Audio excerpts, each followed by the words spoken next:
الحمد لله نحمده ونستعينه ونستغفره ونؤمن به ونتوكل عليه. أما بعد فأعوذ بالله من الشيطان الرجيم. بسم الله الرحمن الرحيم. يا أيها الذين آمنوا لا تلهكم أموالكم ولا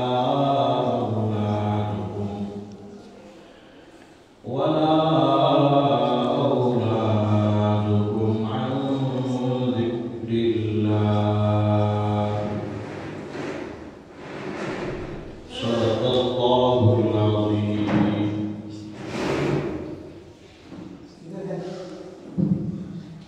رب اشرح لي صدري ويسر لي أمري واحلل عقدة من لساني يفقهوا قولي. اللهم صل على سيدنا مولانا محمد في أول كلامنا.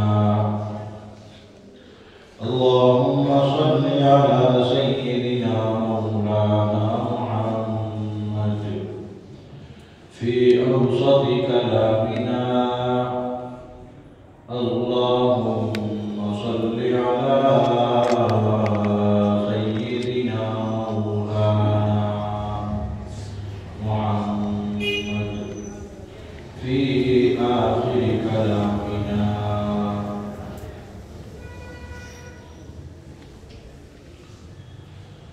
حمد و ثنا خالق کائنات رب دو جہاں کے لیے،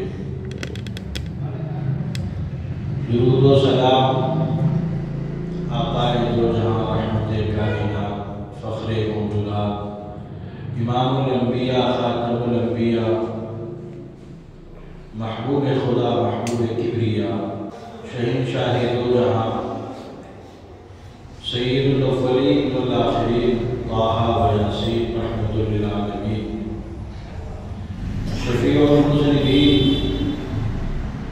ساقی کوثر شافع المحشر حضور سید عالم صلی اللہ علیہ وسلم کے لیے، بزرگان محترم عزیزان گرامی، ایک کلمہ پڑھنے والے کے لیے اصل سرمایہ، اصل دولت، اصل نعمت ایمان ہے. کھانا پینا، ضروریات زندگی اور وہ تمام چیزیں جو ایک انسان کو اس دنیا میں پیش آتی ہیں، اس کا تعلق ایک شخص سے بھی ہے جو اللہ کو نہیں مانتا، جو رسول اللہ کو نہیں مانتا. معلوم یہ ہوا جو اللہ کو نہ مانے، جو رسول اللہ کو نہ مانے، اور جو اللہ کو مانتا ہے اور جو اللہ کو نہیں مانتا ہے، ان دونوں کے درمیان میں جو بنیادی فرق ہے وہ کلمے کا اور ایمان کا ہے. بخاری اور مسلم شریف کے اندر ایک روایت بڑی مشہور ہے. حضرت عمر بن الخطاب رضی اللہ تعالیٰ عنہ اس روایت کے راوی ہیں. فرماتے ہیں کہ ایک شخص اللہ کے نبی علیہ السلام کی خدمت اقدس میں حاضر آیا. مجمع میں جتنے لوگ موجود تھے اس شخص کو کوئی پہچانتا نہیں تھا، اور یہ بھی نہیں معلوم ہو رہا تھا کہ دور کا رہنے والا ہے، کوئی مسافر ہے، کپڑے گندے ہوں گے، بال گندا ہوگا، ایسا کچھ بھی اس کے جسم سے آثار نظر نہیں آ رہے تھے. حضرت عمر بن الخطاب رضی اللہ تعالیٰ عنہ فرماتے ہیں کہ وہ شخص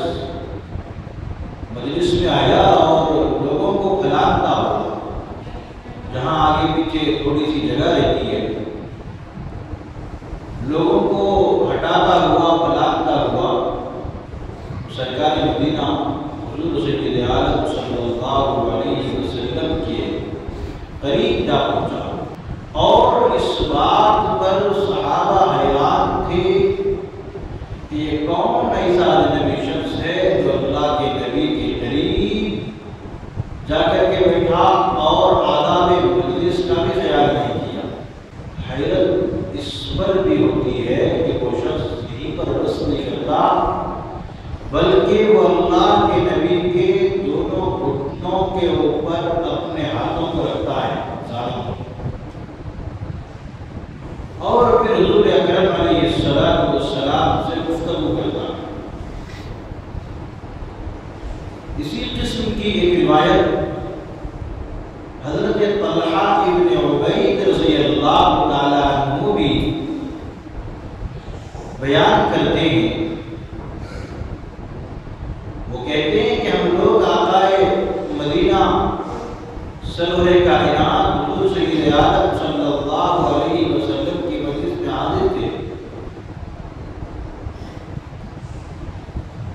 قبیلہ نجد کا ایک شخص آیا اور آ کر کے اللہ کے نبی کے ہاتھ میں اسلام قبول کیا، مسلمان ہوا۔ اللہ کے نبی کے قریب آ کر کے بیٹھا اور حضور اکرم علیہ السلام سے اس نے جب سوالات کیے اور کہا کہ یا رسول اللہ میں نے ایمان قبول کیا ہے، اسلام قبول کیا ہے، اب اس کے بعد میری ذمہ داری کیا ہے؟ حضور اکرم صلی اللہ علیہ وسلم نے ارشاد فرمایا کہ پہلا کام جو تھا ایمان اور توحید کا وہ تو تم نے قبول کر ہی دیا، اب جو دوسری چیز تیرے اوپر لازم آتی ہے وہ ہے 5 وقت کی نماز۔ 5 وقت کی نمازیں تمہیں پڑھنی ہوگی۔ مشکوٰۃ شریف اور دیگر حدیث کی کتابوں میں یہ روایت بھی منقول ہے۔ وہ دیہات کا رہنے والا شخص جس نے تازہ ایمان قبول کیا تھا، وہ اللہ کے نبی کی اس بات کو سن کر کہتا ہے لا ازید ولا انقص، کہ آپ نے جو بات ارشاد فرمائی ہے میں اس پر کبھی بھی نہیں کروں گا، اس پر زیادہ بھی نہیں کروں گا۔ اللہ کے نبی نے فرمایا کہ اگر تو 5 وقت کی نماز کے علاوہ نفل نمازوں کو بھی شامل کر لے تو تجھے ثواب ملے گا۔ پھر اللہ کے نبی علیہ السلام نے اس سے فرمایا کہ تیسری چیز جو تجھ پر عائد ہوتی ہے وہ ہے رمضان کے روزے۔ وہ شخص کہتا ہے کہ اس کے علاوہ بھی کچھ روزے ہیں۔ حضور اکرم نے فرمایا کہ اس کے علاوہ نفلی روزے ہیں، اگر تو رکھے گا تو اس پر ثواب ملے گا۔ تو بندہ پھر کہنے لگا لا ازید ولا انقص، آپ نے جو بات ارشاد فرمائی ہے کہ رمضان کے روزے فرض ہیں تو میں رمضان کے روزے رکھوں گا اور اس پر کبھی بھی نہیں کروں گا، زیادتی بھی نہیں کروں گا۔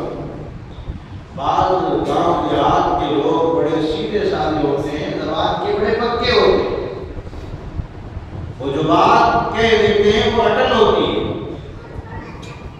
اس سے ایک انچ آگے پیچھے ہونے کو وہ تیار نہیں ہوتے۔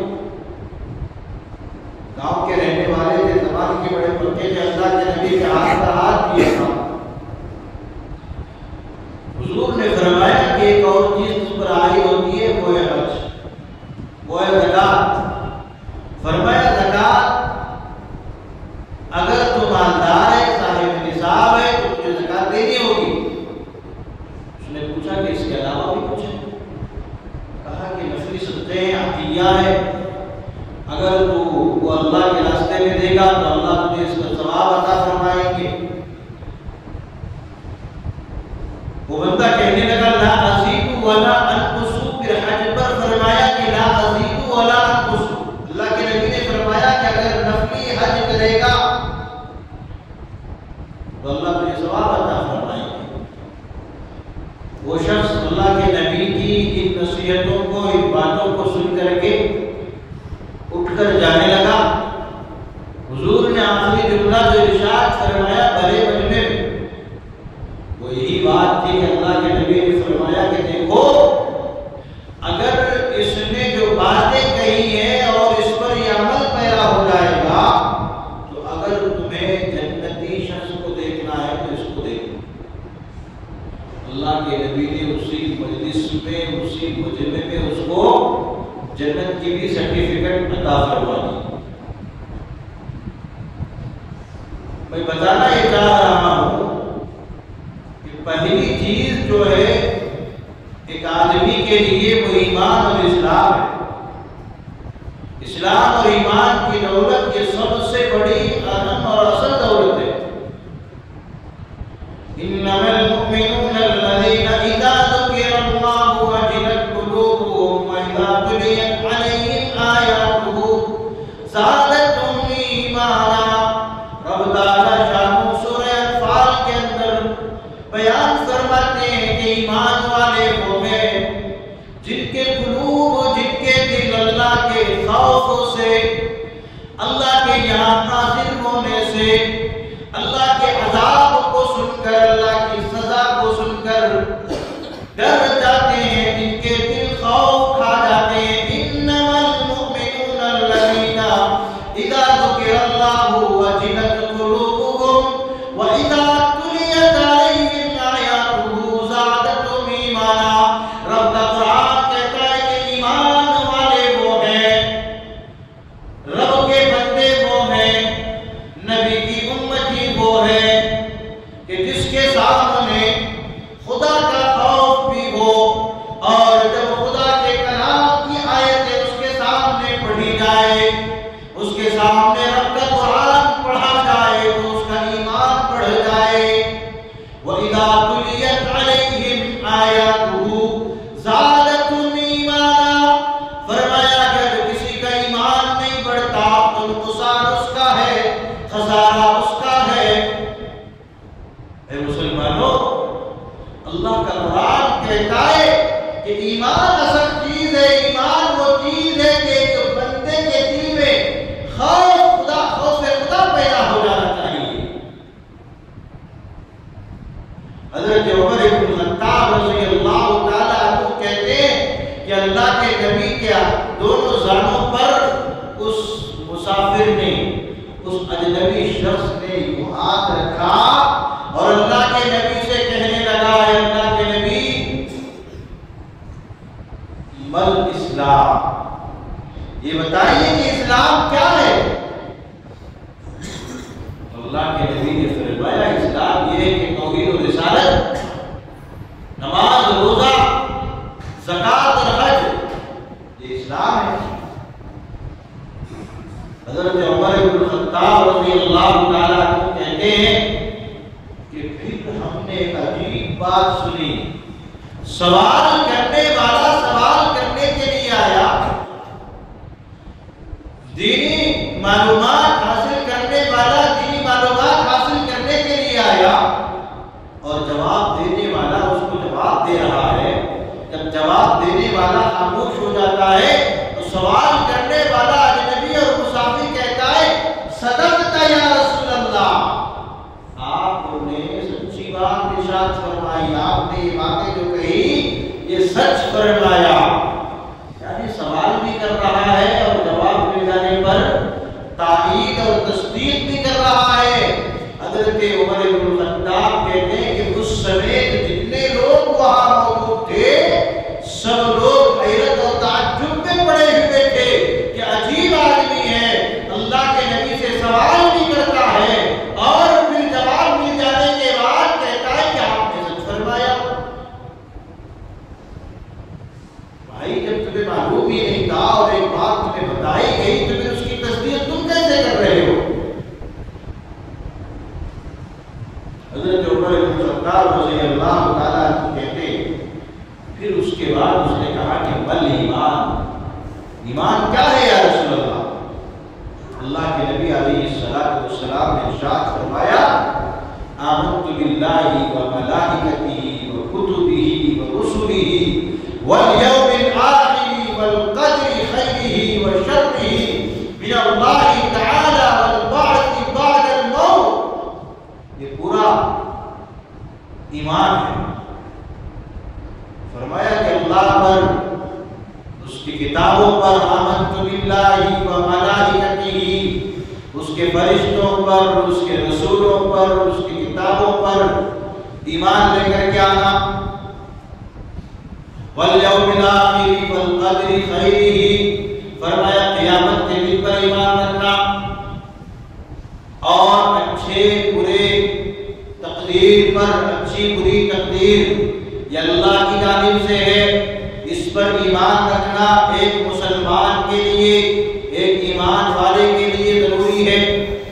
والقدر خیرہ وشرہ من اللہ تعالی والبعث بعد الموت. اللہ کے نبی نے فرمایا کہ انسان جب مر جاتا ہے اور اس کی ہڈی پسلی گوشت پوست سب مٹی بن جاتے ہیں، قیامت قائم ہوگی، دوبارہ اس کو اللہ تبارک و تعالی زندہ کریں گے اور پھر میدان محشر میں رب کے سامنے کھڑا ہونا ہوگا اور اپنے کیے ہوئے اعمال کا اس کو حساب اور جواب دینا ہوگا.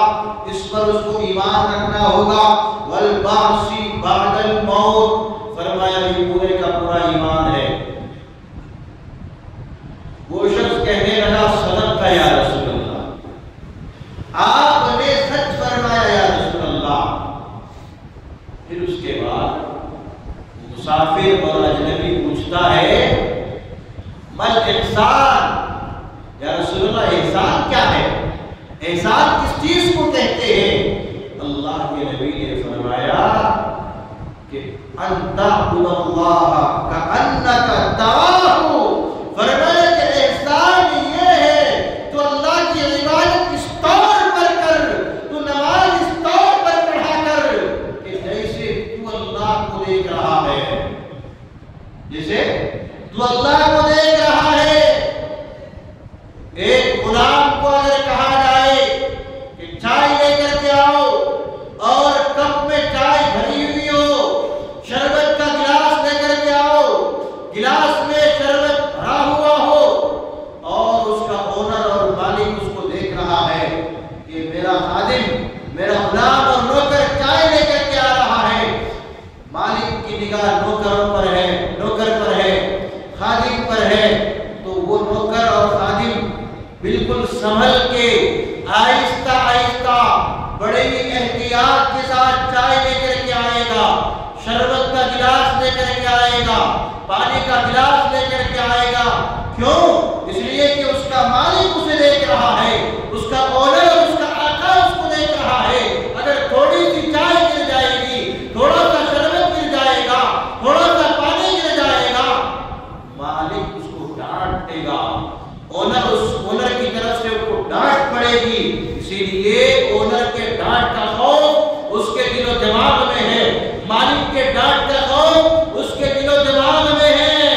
اے مسلمانوں، اے نوجوانوں، اللہ کے نبی فرماتے ہیں کہ احسان یہ ہے تم اللہ کی عبادت اس طور پر کرو، تم نماز اس طور پر پڑھو، ان تعبد اللہ کأنک تراہ، کہ تم اللہ کے اور رب کے سامنے اس طور پر کھڑا ہو کہ رب مجھے دیکھ رہا ہے، تم رب کو دیکھ رہے ہو. اگر یہ کیفیت پیدا نہیں ہوتی کہ تم رب کو نہیں دے سکتے اور تم واقعی نہیں دے سکتے. سیدنا موسیٰ علیہ السلام کی قوم نے وقت کے نبی سیدنا موسیٰ سے کہا کہ اے موسیٰ، ہم بھی رب کو دیکھنا چاہتے ہیں. حضرت موسیٰ نے فرمایا رب کو دیکھ نہیں سکتے، تم اتنی ہمت اور طاقت نہیں رکھ سکتے، تمہاری آنکھوں میں وہ سخت نہیں ہے، وہ قدرت نہیں ہے، وہ قوت نہیں ہے. لیکن قوم ضد کرنے لگی، ہر طرف قوم تھی. موسیٰ سے بار بار اصرار کیا.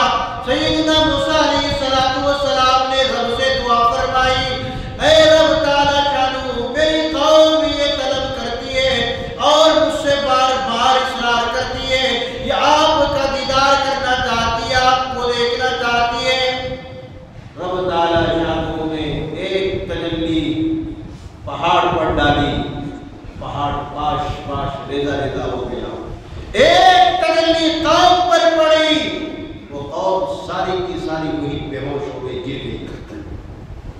سب گر پڑے. حضرت موسیٰ علیہ السلام کو فکر ہوئی. حضرت موسیٰ نے پھر ہاتھوں کو اٹھایا. الہ العالمین یہ کیا ہو گیا؟ میں قوم کو لے کر کے آیا تھا آپ کے پاس، آپ کے دربار میں آپ نے کہا مجھے آنے کے لیے کہا تھا کوہ دور پر. اے اللہ اگر یہ لوگ میرے ساتھ واپس نہیں جائیں گے پھر قوم مجھے چھوڑے گی نہیں. قوم کا شکوہ میں برداشت نہیں کر پاؤں گا. اے بارے الہ آپ ان پوری قوم کو، ان پورے افراد کو آپ دوبارہ زندہ کر دیجیے. قرآن کریم کا واقعہ ہے، قرآن کریم بیان کرتا ہے.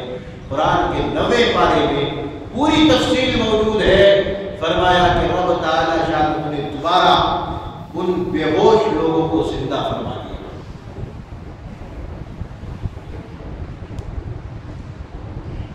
تو بھلا رب تعالی شاہ کو دیکھنے کی سکت کسی میں بھی نہیں ہے. اللہ کے نبی فرماتے ہیں ان تعبد اللہ کأنک تراہ. فرمایا کہ تم عبادت اس طرح کرو تم اللہ کو دیکھ رہے ہو. یہ نہیں ہو سکتا.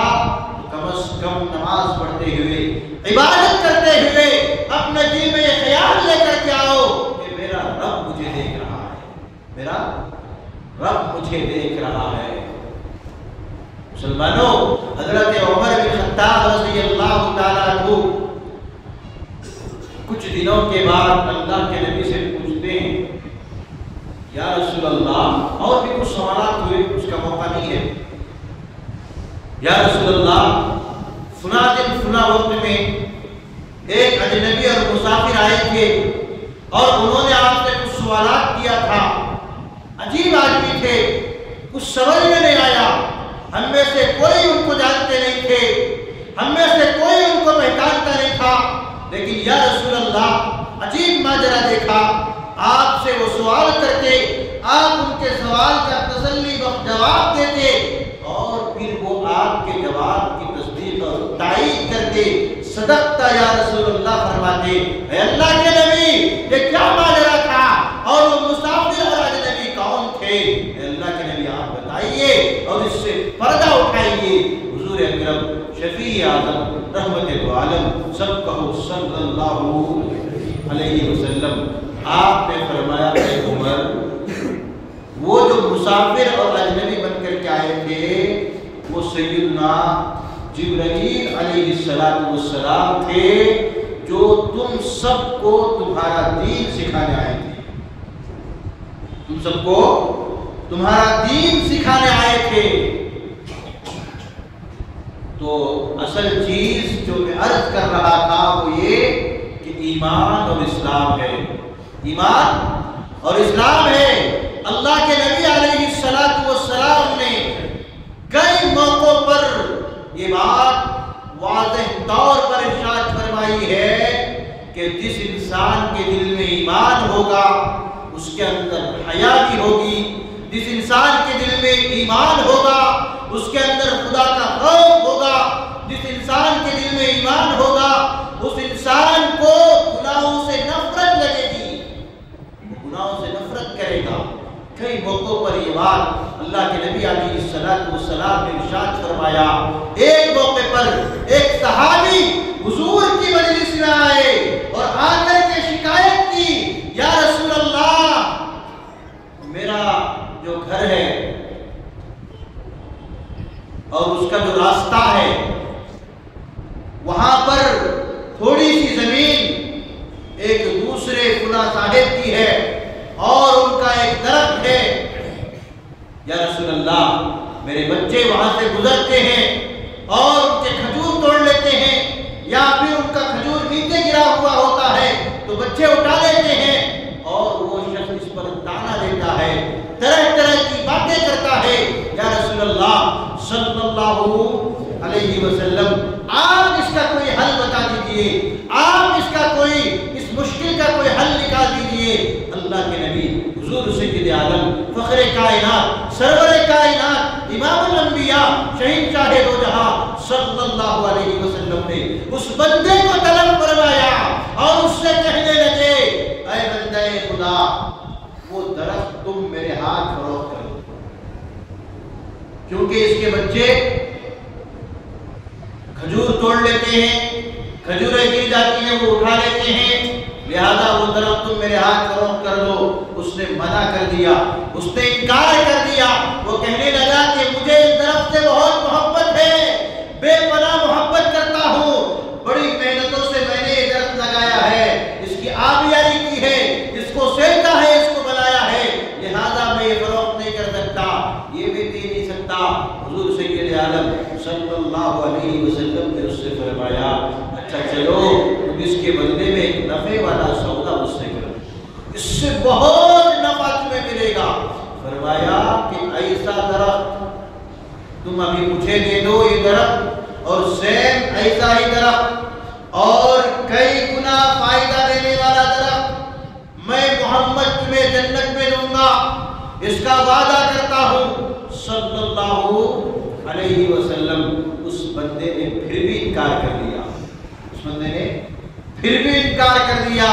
اللہ کے نبی نے فرمایا کہ اس سے بڑا بخیل، اس سے بڑا کنجوس اور کوئی نہیں ہے جس نے دنیا کے درخت کو تو پسند کیا، دنیا کے درخت کو تو محبوب رکھا، لیکن آخرت کے اور جنت کے درخت کو اس نے قبول نہیں کیا۔ اس سے بڑا بدنصیب، اس سے بڑا بدبخت اور کوئی نہیں ہو سکتا۔ لیکن اللہ کے نبی حضور سید عالم صلی اللہ علیہ وسلم نے جو آگے کا جملہ ارشاد فرمایا، جو آگے کی بات نقل فرمائی حضرات محدثین نے، وہ یہ تھی اللہ کے نبی نے فرمایا کہ اس سے بڑا کنجوس، یہ تو کنجوس ہے ہی، یہ تو بدنصیب ہے ہی، یہ تو بخیل ہے ہی، اس سے بھی بڑا بدنصیب، اس سے بھی بڑا کنجوس، اس سے بھی بڑا بخیل وہ ہے کہ ایک مسلمان کسی دوسرے مسلمان کو سلام کرے اور سامنے والا سلام کا جواب نہ دے۔ کتنی بڑی وعید ہے، بہت بڑی وعید ہے۔ اگر کوئی سلام کرے، دشمنیاں ہیں، سیدہ ہڑپ لیے کرتے، جائیداد میں وراثت میں حصہ نہیں دیا گیا، دبا کر کھا لیے، جی طاقت کے قوت کے بلبوتے پر، پیسوں کے بلبوتے پر چھوٹوں کی زمینیں اپنی بہنوں اور بھانجیوں کے اور چھوٹے بھائیوں کے مال و جائیداد کو ہڑپ لیا۔ بات چیت بند نہیں بھئی، ہمیں بات نہیں کر رہی ان سے، پھر بھی سامنے والا سلام کر رہا ہے، آپ کا دشمن آپ کو سلام کر رہا ہے، آپ نے اس کے باوجود بھی جواب نہیں دیا۔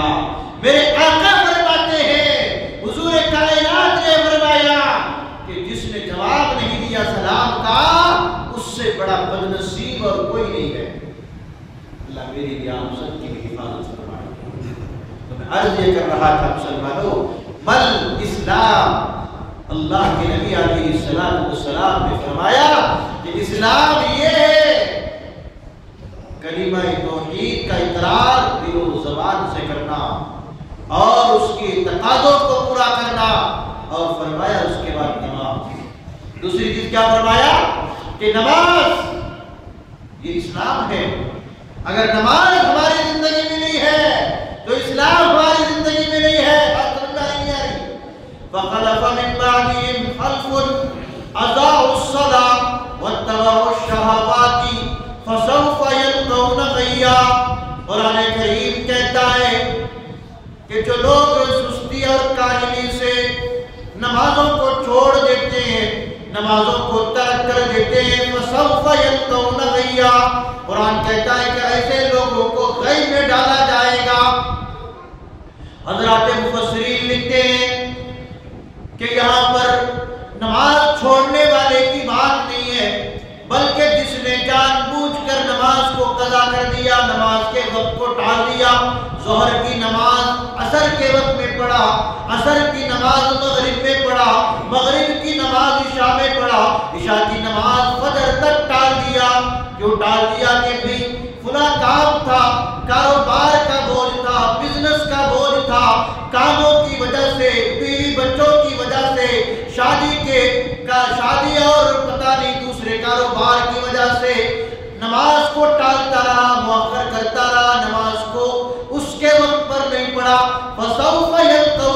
دیا. قرآن کریم کہتا ہے کہ ایسے لوگوں کو جہنم کے قید میں ڈال دیا جائے گا. اور جو نماز کو جان بوجھ کر کے چھوڑ دیں گے ان کے لیے تو اور بھی وعید ہے. حضرات مفسرین کہتے ہیں یہ صرف نماز کو اپنے وقت پر نہ پڑھنے والوں کے لیے وعید بیان کی قرآن نے. حضرات علماء فرماتے ہیں غیب جہنم کی ایک ایسی گہری اور گندی وادی کا نام ہے جس میں نماز کو تاخیر سے اس کے وقت پر نہ پڑھنے والوں کو ڈالا جائے گا. یہ ان کے لیے وعید ہے. حضرات علماء فرماتے ہیں کہ جب 7 سال کا بچہ ہو جائے, عمر اس کی 7 سال ہو, نماز کا حکم کیا کرو, اور 10 سال کی عمر پر اپنے بچوں کو نماز کی اہمیت اور تاکید اس کے دل و دماغ میں بٹھا دو. اگر 10 سال کی عمر پر نماز نہ پڑھے تو فرمایا اس کی پٹائی بھی کرو, اس کو تھوڑا مارو, تنبیہ کرو. حدیث کا جملہ ہے بالسواک, فرمایا مسواک سے مارو, یعنی سخت مار مارنے سے منع کیا. اس طرح ڈراؤ, اس طرح مارو کہ وہ نماز میں آنے لگے, نماز کے لیے مسجد کو آنے لگے, نماز کی پابندی کرنے لگے. سیدنا موسیٰ علیہ السلام کے دربار میں ایک خاتون آئی, ایک عورت آئی شکایت لے کر, فریاد لے کر, اے موسیٰ میرے سے گناہ کا صدور ہو گیا ہے, میرے سے غلطی ہو گئی ہے. حضرت مولانا عبدالقوی صاحب دامت برکاتہ جو حیدرآباد کے نمایاں ممتاز عالم دین ہے, انہوں نے ایک کتاب ہے الکبائر جو علامہ ذہبی علیہ الرحمہ کی ہے عربی میں, انہوں نے اس کا ترجمہ نقل فرمایا ہے. اس میں یہ واقعہ نقل کرتے ہیں کہ سیدنا موسیٰ علیہ السلام کی خدمت میں ایک خاتون آتی ہے, ایک عورت آتی ہے اور آ کر کے کہتی ہے اے موسیٰ میرے سے گناہ کا ایک غلطی کا صدور ہو گیا ہے, میں غلط کام کر بیٹھی ہوں, اور جب بچہ پیدا ہوا ہے تو میں نے اس بچے کو قتل بھی کر دیا, مار دیا اور دفن کر دیا.